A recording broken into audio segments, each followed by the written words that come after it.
Hello everyone, and welcome to today's installment of Beyond the Mask.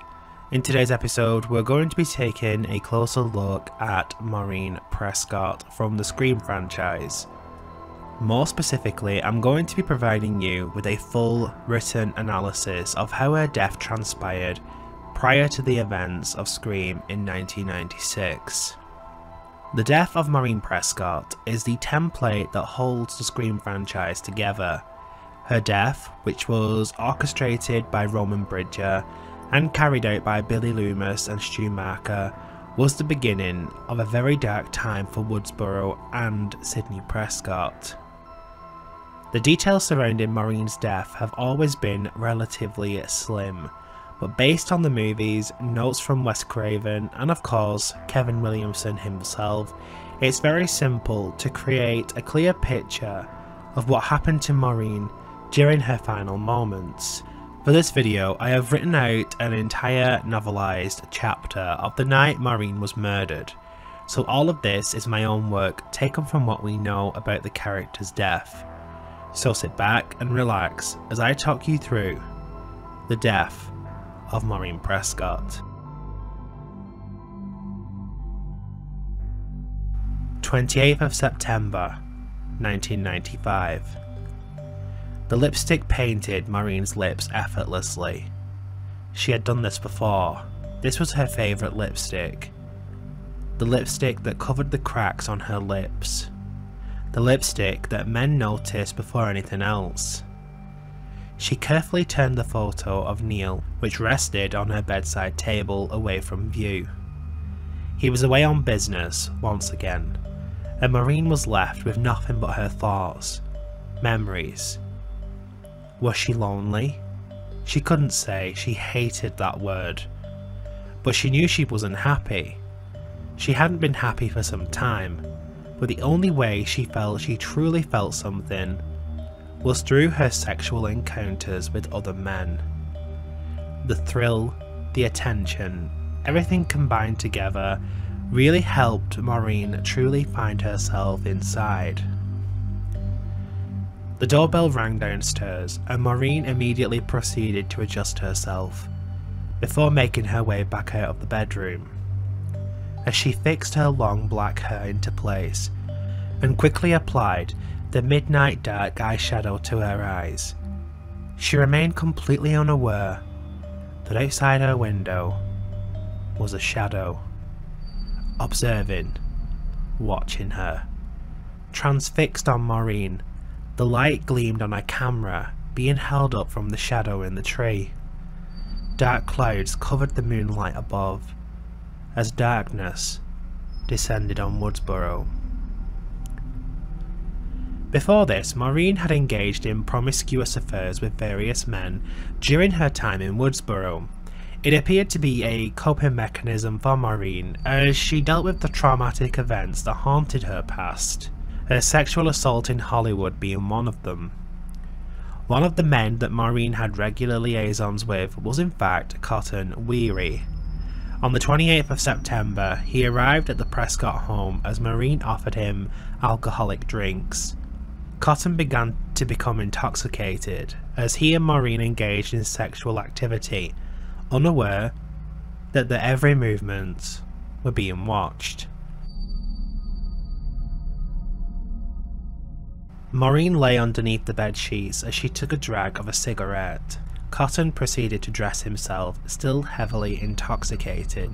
As he carefully buttoned up his shirt, he heard something. It sounded like a rattling sound coming from Maureen and Neil's closet space. Maureen was unaffected by this. She proceeded to slip into her nightdress as Cotton glanced carefully at the closet space. Nothing, he thought. He turned back to Maureen. She stood in a posing stance, almost like a Hollywood star, as she smoked her cigarette. "I'll call you," said Cotton. He was in awe of her beauty, her hair, her makeup. He couldn't resist Maureen. She was out of this world, like a movie star. She didn't belong in Woodsboro. She didn't flinch as Cotton left the bedroom and quietly disappeared. He left the house and disappeared into the night, unaffected by the absence of his coat, which he had left at Maureen's.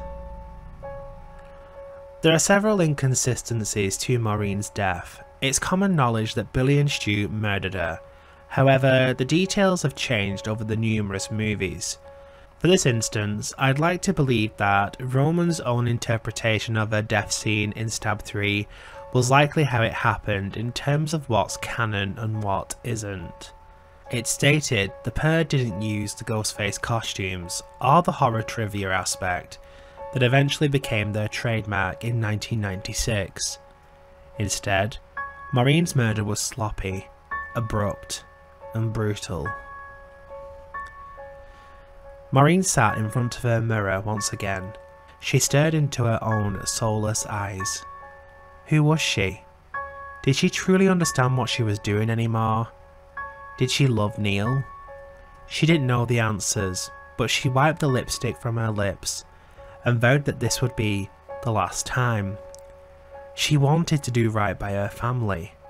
This didn't make her happy. She softly dried the tears from her eyes as the rattling sound from the closet echoed slightly, and this time she heard it. She turned and stared at the closet door. She got up and walked carefully towards it. A draft perhaps, she thought. She touched the closet door and slowly slided it open. Clothes upon clothes, but nothing out of the ordinary. She looked carefully. Nothing. She turned her head back to the bedroom, just as something grabbed her hair. It pulled her back towards the closet. Maureen attempted to scream, but a dark gloved covered hand pressed against her mouth harsh. This was a person. She struggled, kicked. She wanted to scream so hard. Her muffled yells were concealed behind the black glove. She managed to kick back, knocking the shadow back into the closet and onto the floor. Maureen made her break for the bedroom door. She grabbed the doorknob and opened it, only to be greeted by a white mask, a blank, expressionless mask, stood towering over her in the doorway. She attempted to scream again, but was grabbed from behind and thrown onto the floor. As she adjusted herself, panic set in. She looked up. Stood before her were two masked people. They both approached her as she attempted to throw her favourite horse ornament at them, which resided on her bedside table. Still slouched on the ground, one of them climbed on top of her. She struggled. The mask came close to her face as it pinned her wrist down. She was eventually headbutted by the masked shadow, which caused her to lose slight consciousness. The details on how she was specifically murdered are slim, yet the stab-free body bag leaves clear indications on the injuries Maureen sustained during the attacks. With that in mind, let's proceed to the actual death scene itself. The shadow stood before Maureen, white masked and towering. One of them moved towards her face and stared blankly at her, with its head tilted slightly. A buck hunter's knife suddenly pressed against Maureen's throat. She suddenly realised what was happening. Panicked, she attempted to move, to grab anything, or at least scream so loud someone could be alerted to her presence. What was the point? Neil was away on business. Sidney was at Tatum's house. Maureen was going to die. Suddenly a swift move from one of the intruders plunged the buck hunter's knife into her shoulder. Maureen let out a scream as warm liquid poured down her shoulders and body. She glanced and saw the blood stain her nightdress. Suddenly, the white masked figure on top of Maureen turned, as the other proceeded to leave the room and disappear from the landing space. Maureen held her wound as the knife departed from her body. The intruder proceeded to move downwards, and begun spreading Maureen's legs. She fought, kicked, with whatever strength she had left. The intruder proceeded to lift up Maureen's nightdress, exposing her in the process, just as she managed to kick the intruder in the mask. She attempted to move once again, but felt an agonizing, sharp pain run from her groin area. She glanced down as the intruder was lifted from the ground, with the knife penetrated into her groin. Maureen screamed, her voice echoed the entire house. No one heard her. As the knife left her groin, the intruder appeared to be interrupted by the second, who had returned from downstairs. Suddenly, the pair left the room and both went down. This was Maureen's moment. She was injured, losing blood, but she still had the will to fight. Story-wise, I believe Billy and Stu wouldn't have been as precise with this death as they were as Ghostface 1 year later. It's my personal belief that Maureen, similar to Casey, may have had a chance to escape. Maureen slid the closet door shut and quietly hid. She had taken her blue telephone into the closet and carefully disguised the wire. She began dialing 911, quietly. She could hear movement downstairs. Maybe they were robbing the house? Who cares? She needed help and she needed it now. She dialed the number carefully as the phone began to ring. Suddenly, a shadow appeared on the landing once again. 911 emergency, the telephone spoke. One of the intruders entered the bedroom, searching for Maureen. She remained quiet. The shadow walked past the closet space. Everything was becoming blurred. Maureen felt the drip from her groin wound as she attempted to remain quiet. The shadow seemingly rushed back onto the landing. 911, what is your emergency? The telephone repeated. Faintly whispering, Maureen begun, I need help. As she spoke the words, the closet door burst open.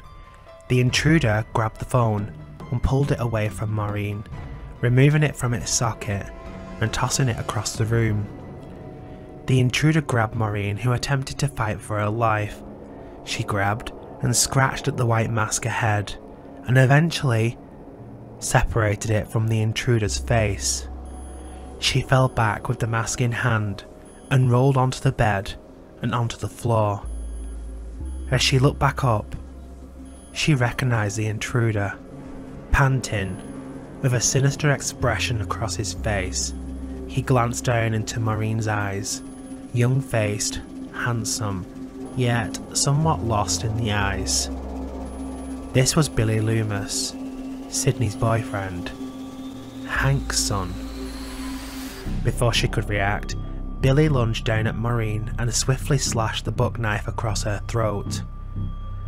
Maureen held on to it. Everything became blurry as she collapsed back. She stared to the side to see the photo of Neil on the floor. She'd wanted to change. She'd wanted to be a better wife, a better mother. My God, Sidney. She was unaware what Billy was capable of. If only she could have warned her daughter of the horror to come. As her daughter pressed against her mind, she closed her eyes, and everything went black. Following the death of Maureen, Billy and Stu proceeded to frame Cotton Weary for the murder itself. The coat that Cotton had left behind was actually worn by Billy. He and Stu planted evidence and clues to hint at Cotton's involvement. As Sidney returned home from her night with Tatum, she witnessed who she believed was Cotton Weary leaving her home and pacing away down the road. Sidney knew this was Cotton, but refused to think much about it. It's only when she entered her home and headed to her mother's room that the harsh, cold truth hit Sidney. Her mother had been murdered, and Cotton was to blame. And that's it for this video. If you enjoyed this content, don't forget to like, share and subscribe, as I'll be novelising more moments from the Scream franchise in the future. I'll see you guys in the next video. Until then, let's face it, Sidney, your mother was no Sharon Stone.